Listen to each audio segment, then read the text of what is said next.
Et ben je continue mon tour et là j'ai la chance, alors on n'a pas pu avoir parce qu'il est parti malheureusement aussi l'auteur Joseph Incardonnet qui a reçu le prix du Polar 2024, mais j'ai la chance d'avoir Éric donc Foissier qui a reçu le prix des robes noires 2024. Éric, bonjour. Bonjour. Alors, ça doit faire plaisir de se retrouver comme ça hier soir qu'on annonce votre nom. Quelle était votre réaction?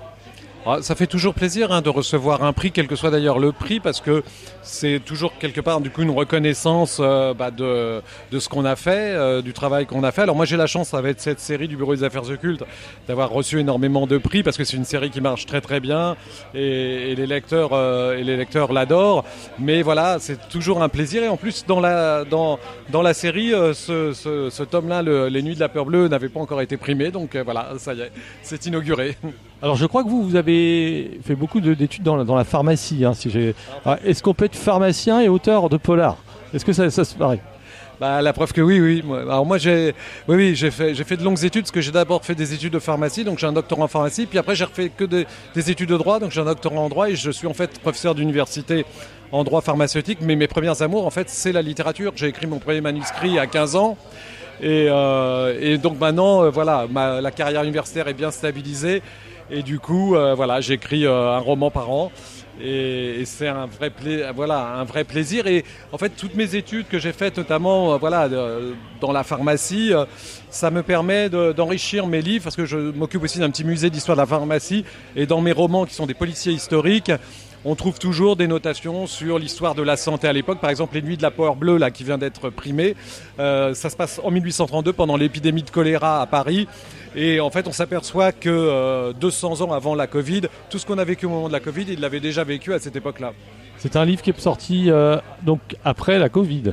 Oui, complètement. Il est sorti en fait l'an dernier. Mais je réfléchissais à ce sujet-là au moment de l'épidémie de Covid. Et c'est justement le fait que cette épidémie de choléra de 1832 présente beaucoup de points communs avec l'épidémie de Covid qui m'a donné envie d'y consacrer un des tomes du Bureau des Affaires Occultes, parce que je me suis dit que ça allait parler aux lecteurs d'aujourd'hui. Alors à côté de ça, évidemment, c'est un vrai roman policier, donc il y a des rebondissements, des meurtres, l'épidémie de choléra sert de toile de fond à ça.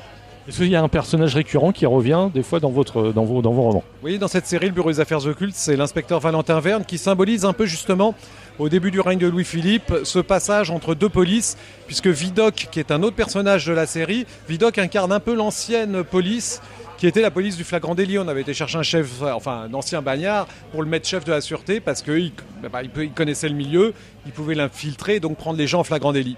Et là, au début du règne de Louis-Philippe, c'est vraiment le début des progrès de la médecine légale. Le premier grand traité de médecine légale, il date de 1830. C'est celui du Dr Orfila. On a aussi énormément de progrès en chimie, donc on peut faire des analyses toxicologiques et on bascule dans la police de la preuve. Et donc mon héros, l'inspecteur Valentin Verne, il symbolise ce passage à la police de la preuve et il a une formation de scientifique et donc on va lui confier la direction de ce service, alors qu'il y a un service purement imaginaire. Là, pour le coup, c'est le romancier qui a laissé planer l'imagination. Mais on lui confie ce service du Bureau des Affaires Occultes qui se caractérise par le fait qu'on lui demande d'élucider des affaires qui paraissent au départ totalement irrationnelles, des faits totalement inexplicables. Et lui, grâce à ses connaissances scientifiques, va toujours montrer que derrière, il y a l'exploitation soit d'une découverte scientifique, soit d'une innovation technologique qui n'est pas encore connue du grand public à l'époque. Alors il y a une question que je ne t'ai pas encore posée. Est-ce que c'est la première fois que vous venez au Havre? Oui. Première fois au Havre, dans la ville du Havre. Donc le festival. Au festival aussi, oui. Mais je suis ravi. Alors surtout que là, en fait, le beau temps nous avait boudé toute la journée d'hier et ce matin. Et là, on a un beau soleil et le public est là, donc ça fait vraiment plaisir. Et surtout, signer, rencontrer ses lecteurs face à la mer. Ça, c'est pas demandé. Le cadre est ton chanteur. Oui. C'est vraiment un beau festival et je suis content pour les organisateurs qu'on ait un peu de soleil cet après-midi parce que c'est beaucoup de boulot et c'était un peu frustrant de voir qu'ils s'étaient donné beaucoup de mal et que ça pouvait être gâché par la pluie. Heureusement, là, voilà, on est sauvé. Justement, tous ces organisateurs, on en parle, ce sont tous des bénévoles, comme dans beaucoup de festivals. Est-ce que vous avez un mot pour eux, justement, le festival a failli s'arrêter et là, il a été repris avec une équipe nouvelle. Est-ce que vous avez quelques anciens aussi? Moi, un grand merci, je leur adresse un grand merci parce que bon, j'ai la chance d'avoir mes livres qui sont traduits à l'étranger, donc je participe aussi à des festivals et à des salons du livre en Italie, en Espagne.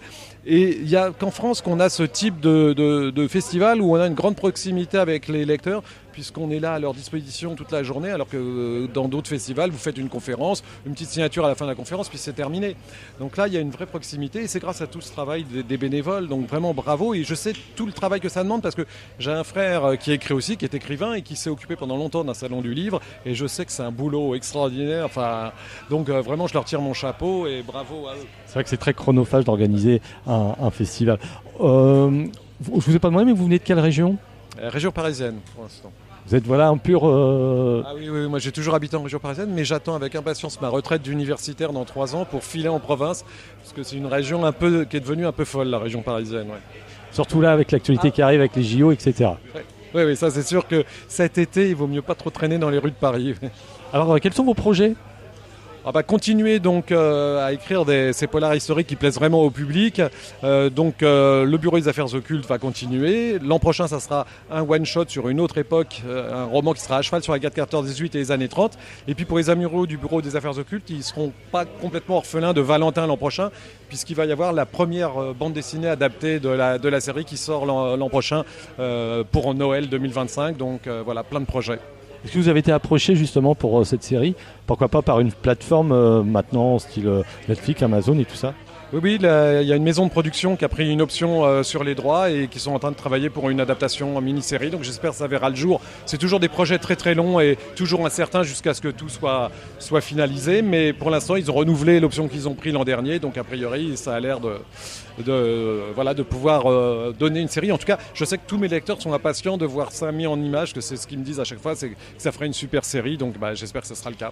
On espère que vous pouvez participer un peu sur place au tournage. Ça serait bien, ça serait une belle découverte. C'est aussi l'intérêt quand on est écrivain de voir d'autres créateurs s'inspirer de soi, parce que ça nous permet nous de découvrir d'autres univers. Là par exemple, je dialogue avec le scénariste de la BD, le dessinateur, et ça me fait découvrir comment on fabrique une BD. Pareil, tous les livres ont été enregistrés en livre audio et j'ai pu assister à l'enregistrement par un comédien des livres audio, et on voit que c'est un vrai travail d'orfèvrerie, d'horlogerie. Donc ça c'est absolument magique. Et puis après, même pour l'auteur, découvrir son livre lu par un comédien ou mis en image dans une bande dessinée, c'est toujours fascinant de découvrir ce qu'on a pu inspirer un autre créateur. Alors, est-ce que vos étudiants, vous travaillez, vous avez dit au début, l'interview, vous êtes donc professeur dans une université, dont on est le droit pharmaceutique, c'est ça. Est-ce que vos étudiants vous ont lu et vous échangez voilà. Pendant très longtemps, ils ne savaient pas que j'écrivais, et puis depuis effectivement le succès du Bureau des Affaires Occultes, ils ne peuvent plus le méconnaître.